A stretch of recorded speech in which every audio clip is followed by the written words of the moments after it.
Welcome, everyone, to another edition of the Tony Sirianni podcast. I'm thrilled to have Chris Keller with me from Benjamin Edwards. He's Director of Business Strategy? Business Services, but he's also head of the RIA over there as a managing director. So that's kind of a cool option, probably where we're going to spend most of our time, today. Also, Chris, if you hear dogs barking in the background, it's just part of an AdvisorHub tradition. We just ignore it. We pretend it's not happening. Also, if you hear anybody yelling at me, we just pretend it's not happening. Got it. Got it. Cool. How many dogs are we talking about? There's a couple dogs there, but it sounds like a wolf pack of dogs. But don't just, like I said, we're just going to pretend it's not there if it happens.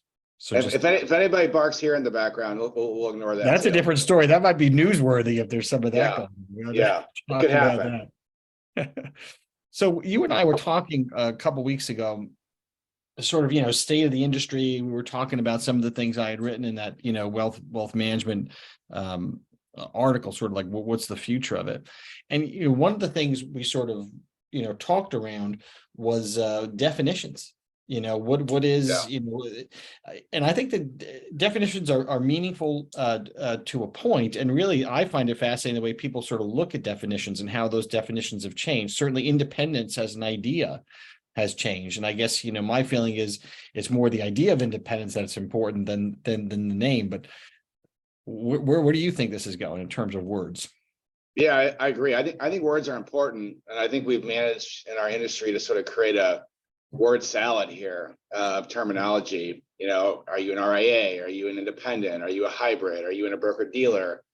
There's so many different ways that we describe things. Are you part of an aggregator? Right. Do you own your practice? Does someone own your practice? There are so many options here. And that's where I think that's where the words start to get meaningful, right? I mean, because you can say a whole bunch of things, but when you start talking aggregator and what is this made up of, all of a sudden we're talking about degrees that can actually impact the advisor, their business, the value of the business, all that sort of stuff. Yeah, I agree. And then, so I think the way we see it here is, you're a business owner or you're independent or you're an employee. And in both cases at our company, you're the advisor and you're in charge of those relationships, but how you operate your practice is different depending on whether you're the business owner or you're the employee. And so we've got an opinion too about what is your fitness for independence. And so there's a whole bunch of different, options that are out there. But we view, business ownership as, it's difficult. You're having to manage a whole bunch of things that are not necessarily tied to the client advisor relationship. And, do you have, the fitness for that? Do you have the scale to do that? And so that we try and break it down and keep it simple, but recognizing when someone says independence or RIA, what they're really meaning, Tony, is, they own their practice or, potentially own their practice. I think so. I think it's worth, and that's a very valuable discussion to get down to, because at some point there's some math involved too, because at the straight up, employee Benjamin Edwards channel, you start doing the math, depending on the size of your business and all that, and you got to do the math versus the hassles, right? So question. It's a numbers game at some point. Yeah. I mean, the buck gets split, kind of the same way everywhere. If you have enough revenue to support running your practice and taking on the things that come with that, have you designed a practice that is efficient enough to operate independently? And so I'll give you one simple example that we look at. Are you operating kind of a non-discretionary, fiduciary fee for advice practice with hundreds of strategies that have, hundreds of different equities in them depending on the client? Or are you running, common models of, kind of a short list of equities or ETFs? And if you're doing the former, it's going to be hard to, to scale that, to support the investment management piece of what you're doing and do all the operational things. Do you have a team around you? Do you have enough revenue to pay that team? Do you have enough revenue to pay, your rent and to pay, for, all that comes with running the place? We're looking at that. And so as we see kind of where things are headed, and that's kind of where we started this conversation for the advisor, we see a marketplace. I think this is what I read you say as well, there's a heck of a lot of demand out there for the employee who wants access to sort of more traditional grid pay and the full services within a hybrid broker dealer. And then there's pretty healthy demand from those advisors that have sort of met this fitness bar to run, their own thing, their own practice. It seems to me like it's almost like that that math and that conversation is part two. We take the part one for granted, as you said, and Edwards is a good, barometer of this, because now you have your multi-channel, but it's the culture, right? It's so advisors are voting with their feet. And I've always been talking about being in the middle, that they want this certain kind of culture, right? It's advisor centric. It's transparency. It's primacy of the advisor client relationship, owning your book in a whole bunch of different ways. That's what they want culturally. And there are a lot of different ways to deliver that today, the culture part of it. That's why you got to have these deeper conversations that you're having, which is what's right for you once you get into it. Yeah, I think you're dead on. And again, like, when we talked before, we were talking about kind of how you see the world. And I think there's a point where you're seeing we've democratized, the product and the technology. I mean, there's so many different ways to access that today. And it's this culture and these values that are really the more important sort of differentiating aspects of a firm, right? And the way we see the world, and I think, again, we see things similarly, it's a very advisor-centered or advisor-first sort of a world we're living in here. It's the advisor is going to choose what type of firm they want to affiliate with or work for, right? And so, and you mentioned culture. Our firm really here is designed first and foremost around the advisor. So you hear, I talk about this a lot, right? You hear firms mention that they're client first, and everyone is saying that. And I don't know that it's all that differentiating to say that, but it might sound funny for me to say to you, we're not really client first, we're more advisor first. These clients. I think that's the way to be. And when you talk to advisors, if you're advisor first, that they're taking care of the clients, right? So you make it easy for them to do it. Yeah, absolutely. And so they're the advocate for the client, right? They're that ambassador for what the client's needs are, and they're coming back into us as a firm and saying, hey, in order to do my job for my client, I need you to do this for me. And so that's sort of the way this works, is that advisor sort of in the middle of that relationship. An advisor client firm, right? I mean, that would be the. I like that. I think you're absolutely right. Yeah. And when you get to so here's also what's interesting, when you get to the firm, a big part of what, advisors, want today, and we hit on it a little bit earlier, is equity. It's a big part of the conversation, right? And equity has multiple meanings, and I think it gets twisted a little bit. So if a story gets told that's maybe not really fair or true out there, and advisors really have to have their antenna up, is when firms talk about their equity and all that kind of thing. And, it becomes a challenge given, and I think we have examples of the cobbler's kids not wearing, not having shoes, where the advisors aren't asking all the right questions. And so when you mention equity, I think about, and maybe this is the wrong way to look at it, right? But I think about it in two ways. Does an advisor, if they're going to be a business owner, have 100% stake in their own enterprise value, right? The equity in their place. And then in our place, are we going to invite an advisor or employees to own a piece of the place? Like, that's kind of how I think about equity when I hear you talk about it. And that kind of takes us back to the word salad too, right? So if an independent business owner, or if someone's looking to break away and sort of access their enterprise value and become a business owner, are they going to get access to 100% of that? Or is whoever's partnering with them going to get a stake in that too? Right. And in our place here, we're giving you 100% access to your enterprise value, right? We're going to work with you to help you kind of break out and create that, but we're not demanding or taking a stake in your practice. You have 100% ownership there.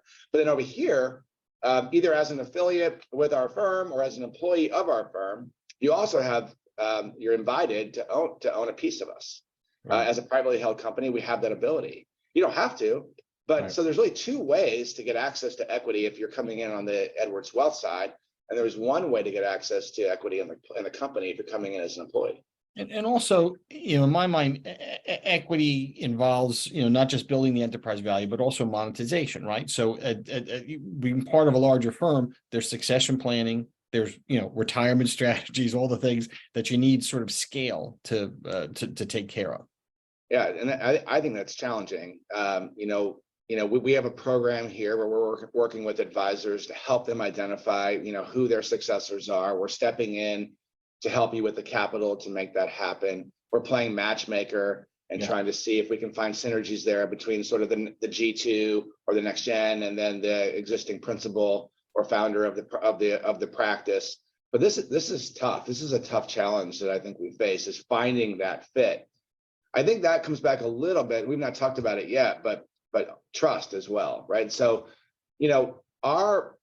our motive here is to help you realize, you the advisor, realize your legacy. Like that's our motive, right? By being, again, an advisor first firm, by being values centered, we by being privately held, we have that flexibility. We want to help you, the advisor, realize your legacy. That's how we're motivated. So that, in my mind, that speaks to equity, because I think there are multiple definitions of equity. Equity does include monetization when you retire, because your equity is not worth anything unless you can do that. You don't have to leave the firm, to go ahead and realize that.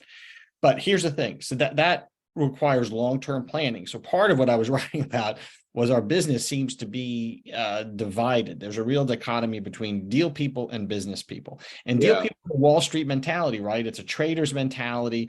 It is an M&A type of mentality. And in my mind, a lot of these investors make the mistake of, aggregating advisors, sort of pulling all that stuff together with a deal mentality. But it's not a long-term investment, right? It's not, I'm not thinking long-term, how am I going to benefit you and your clients and help you build your business and take care of you when you retire? It's like, we got this deal going on and we're all trying to make that happen. Yeah, I agree. It does feel very deal centric and sort of focused on sort of the arbitrage of bringing all that together, right, and then driving higher the multiples versus putting the client or the advisor needs first. I think, but do you agree? I mean, I think depending on who we're talking about or who we're talking to, it's hard to delineate between, those two approaches, the deal versus. I think you look at who owns it and what is their motivation. And I'm sorry, but most PE type ownership involves a time period. I'm invested for 7 years and I'm expecting X in return. And every time I've started several of these companies, right? And my experience is, no matter how benevolent, every time you take money, there's compromise. You always compromise when you take money for something. And these guys that are driving a deal, they get less patient and less friendly as time goes on, and they need, this business is a very, I always say, Chris, it's a baseball team, not a football team. So it's not, you can't rah. This is a bunch of individuals, right?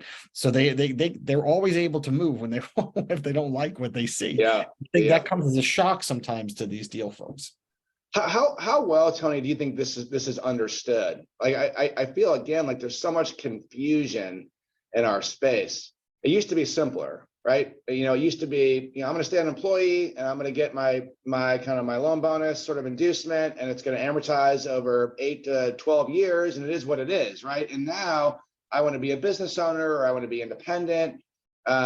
Maybe I'm breaking away, maybe I'm not, maybe I'm going into an aggregator, maybe I'm not, maybe there's fine print, maybe there isn't. Like, how well do you think this is all understood? So I think a little bit, advisors, first of all, ADD affects 1 out of every 1 advisors, right? So but they're also impacted by, here's the dream. And that sounds so good. I want it. I got it. I'm in with the dream. I like it. And I think they deliberately obfuscate, you know what I mean? They talk about the equity and they talk about what the return is going to be. You meet the guy who's running the firm, but you don't meet the people who put the money in.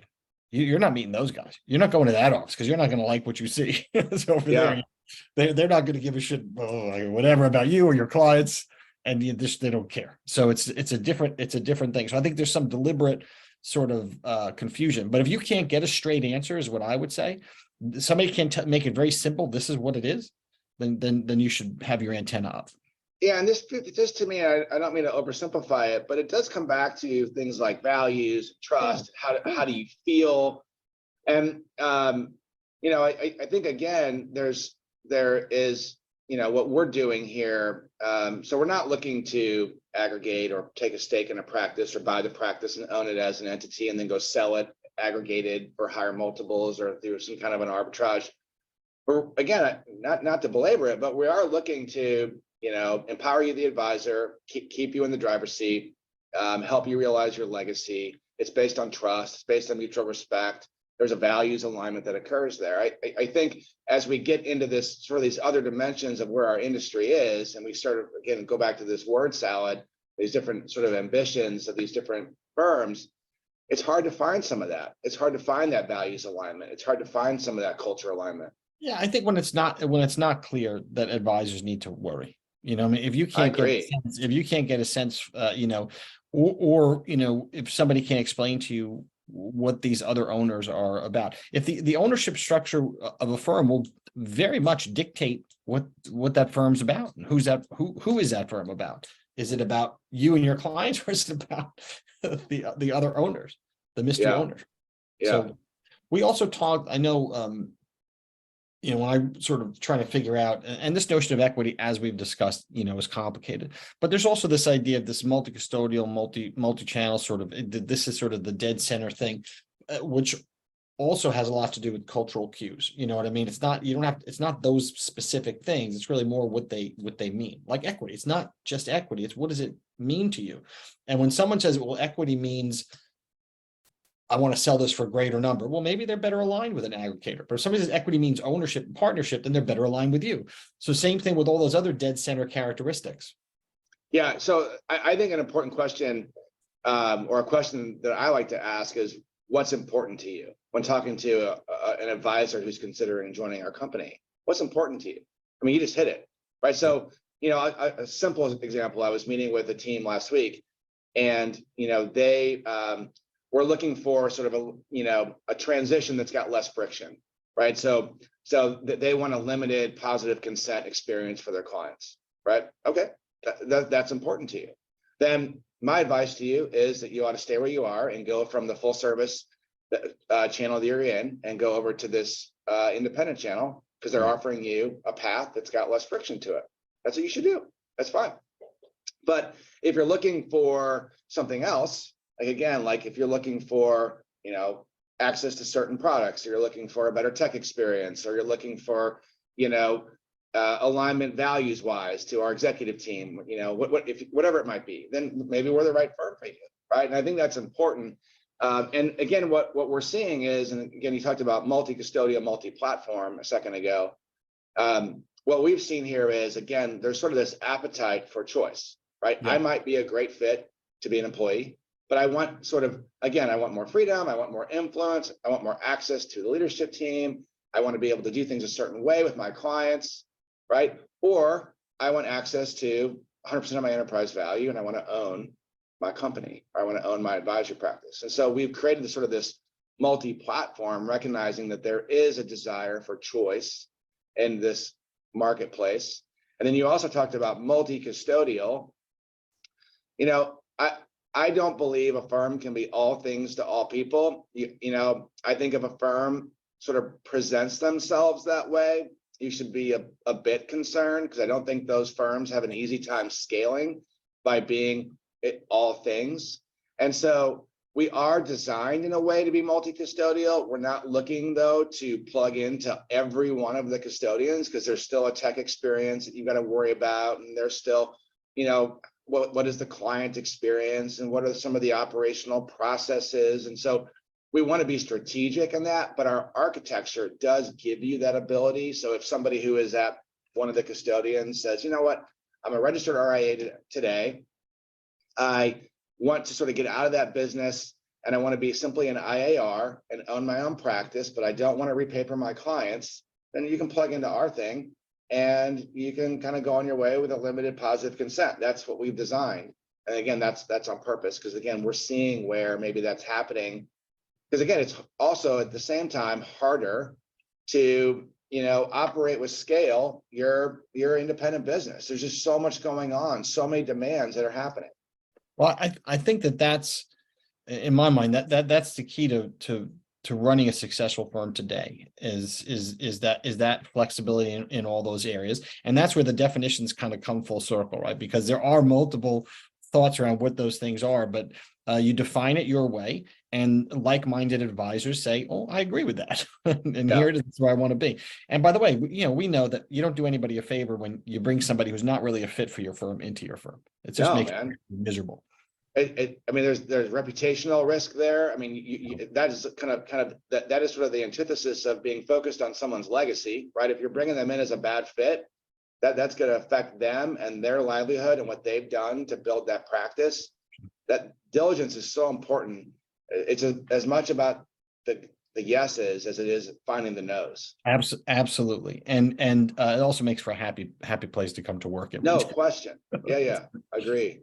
All right. Well, believe it or not, that's 20 something minutes, which is as much as people want to hear us in a short period. Man. But we could come back to this, Chris. And I think there's some interesting things. I'd like to see you, some of your thoughts. Maybe you should write some stuff for us about some of the equity things that we talked about. I think people would appreciate it. Happy to do that. Yeah, this has been fun, Tony. Thanks for having me. Great. Appreciate you being there. Good luck with all the stuff going on there. And now people know that, about the RIA side of Benjamin Edwards. So. Yeah, excellent. Thank you. Thanks. Yeah, man. Have a great one. You too.